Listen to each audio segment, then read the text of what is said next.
ఎంజీఎంలో current లేక పేషెంట్ల అవస్థలట. రాత్రిపూట emergency వార్డుల్లో కమ్ముకున్న చీకట్లు, బెడ్ మీద రోగుల ఇబ్బందులు, ఇంటోళ్ళ ఏడుపులు, వెంటిలేటర్ ఆగిపోవడంతో పేషెంట్ మృతి అట. కరెంటు సమస్యతో చనిపోలేదంటున్న అధికారులు. 2 గంటల తర్వాత కరెంటు పునరుద్ధరణ. ఇప్పుడు దీనికి కూడా సమయం కావాలన్నా మీకు? ఈ పని చేస్తేందుకు కూడా సమయం కావాలన్నా? కరెంటు హాస్పిటల్లో కరెంట్ లేకపోవడం ఏందండి? ప్రభుత్వం వచ్చిన ఇమీడియట్ నెక్స్ట్ డే బాధ్యత మీదే.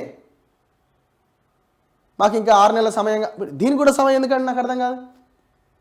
ఇప్పుడు పేషెంట్ చనిపోతే మరి చనిపోలేదనకపోతే ఆయన చనిపోయిందని ఆయన చెప్పుకుంటాడా? గత 10 సంవత్సరాలుగా ఇట్లాంటి కేసులు చూసే మనం జరగొద్దు అనుకుంటున్నాం. మళ్ళీ ఇదే లొల్లి. ఈమె మళ్ళీ పెన్షన్ ఇస్తున్నాం, అది ఇస్తున్నాం, మహాలక్ష్మి పథకం ఇస్తున్నాం, ఫ్రీ బస్సు పెడుతున్నాం. ఈ బొంద ఎవరికి కావాలి ఇవన్నీ?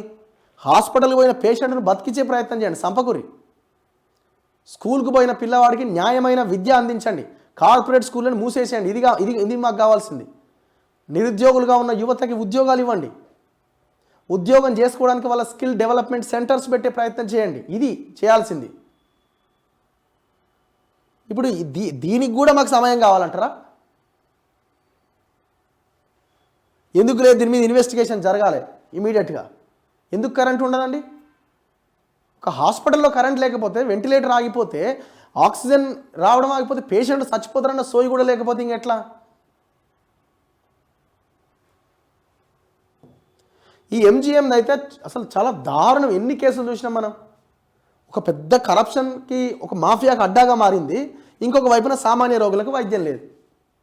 ఇక మనం ఏం నేర్చుకున్నట్టు కొత్త ప్రభుత్వం వచ్చిన తర్వాత? ఇట్లాంటి వాటికి మీకు ఎవడు సమయం ఇవ్వడు. ఎందుకంటే మీ ప్రయారిటీ అవి కావాలి. ఎవడు మీకు 15 రోజులైంది, 20 రోజులైంది, ఇవన్నీ కుదరాయి. దీని మీద ముఖ్యమంత్రి గారు రెస్పాండ్ అవ్వాల్సిన అవసరం ఉంది.